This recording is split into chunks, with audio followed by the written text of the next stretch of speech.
लोग बोलते बाबा जी तुम नौजवानों को भड़काते हो, तो क्यों नहीं भड़काओ नौजवानों को। एक बार बताओ, पूरे देश के इतिहास में आज तक एक भी 50 साल के बुजुर्ग का नाम बताओ जिसको फांसी हुई हो, हुई क्या? एक का नाम बताओ। ये दिल्ली में बैठकर चिल्ला रहे हैं, बाला साहब पे भी चिल्लाएंगे, नरेंद्र मोदी पे चिल्लाएंगे, इन पे चिल्लाएंगे, संघ पे चिल्लाएंगे, ये सांप्रदायिक हैं, हमने देश को आजादी दिलाई। पर मैं चैलेंज करता हूं पूरे देश के और पूरे प्रदेश के, शिंदे साहब से सोनिया गांधी से लेकर यहां के मुख्यमंत्री तक, एक कांग्रेसी का नाम बताओ जिसको फांसी हुई हो। मैं चैलेंज कर रहा हूं भाई साहब, मैंने तो आरटीआई पूछा, पूरे देश में तुमने देश को आजादी दिलाई, लेकिन एक कांग्रेसी का नाम बताओ जिसको अंग्रेजों ने फांसी दी हो। अंग्रेजों ने केवल लाठी नहीं खाई, डंडे नहीं खाए, केवल मक्खन और अंडे खाए हैं।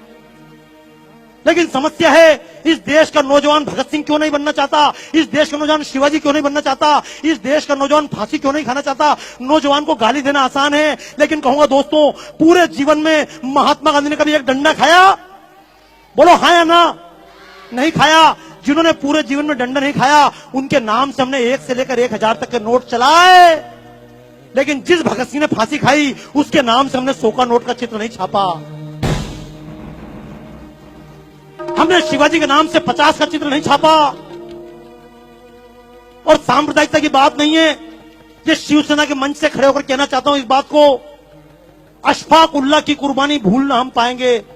क्योंकि लोग सीधा आरोप लगाते हैं तुम तो मुसलमान के खिलाफ हो, तुम सांप्रदायिक हो। तो एक बात कहना चाहता हूं आज इस पुण्यतिथि के अवसर पर कि अशफाक उल्लाह की कुर्बानी भूलना हम पाएंगे। जब अशफाक उल्लाह खान लड़ रहा था आजादी के मैदान में, तो मुल्लों ने समझाया था, कठ मुल्लों ने, अरे अशफाक क्यों इसके लिए जान देते हो, तुम तो मुसलमान हो। तो अशफाक उल्लाह खान ने कहा था, कुछ आरजू नहीं है, बस आरजू यही है, रख दे कोई जरा सी खाके वतन कफन में।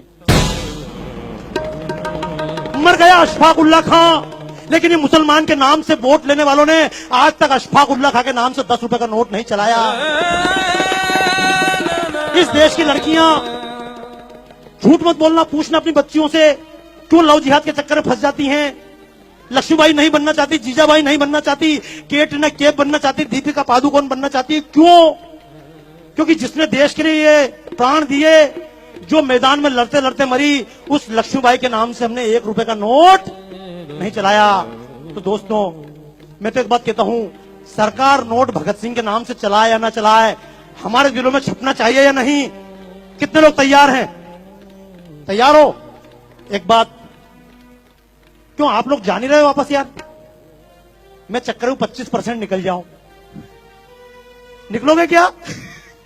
अच्छा सुनो, देखो एक बात बताऊं, जब भगत सिंह को फांसी दी जा रही थी, मैं शब्द बोल रहा हूं, मैं जब बोलता हूं मंच से, कारण समझ लेना, मेरी जितनी प्रदर्शनियां सब विदेशों में लगती है।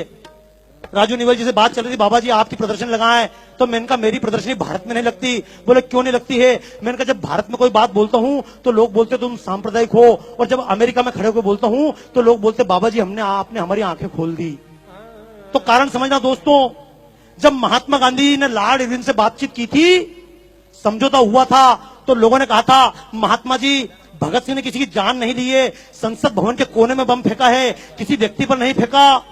आप भगत सिंह की माफी की नहीं बात करो, शर्त रखो, भगत सिंह को माफ करो। तो महात्मा गांधी ने कहा था, ये भगत सिंह, ये अशफाक उल्लाह खां, ये क्रांतिकारी, ये चंद्रशेखर आजाद, ये क्रांतिकारी आतंकवादी हैं। तो मैं भी एक बात कहना चाहता हूं, अगर भगत सिंह आतंकवादी थे तो मैं भी आतंकवादी हूं। और ऐसे आतंकवादी देश के कोने कोने में पैदा करना चाहता हूं। क्यों? अगर भगत सिंह की तरह आतंकवादी देश में पैदा हो जाए, तो अफजल और कसाब जैसे आतंकवादी दिखाई, तो बोलो देश के नाम पे आतंकवादी बनना चाहते हो? अभी तक लोग मजहब के नाम पे आतंकवादी बने, जातियों के नाम पर आतंकवादी बने। हालांकि आतंक का मतलब यह नहीं कि बम लेकर निकल जाना, मारोगे किसको मारोगे? देशवासी को मारोगे क्या? लेकिन कम से कम और किसी को मारो मत मारो, अपने स्वार्थ को मार लेना। जब कभी वोट देने जाओ तो जाति देखकर वोट मत देना।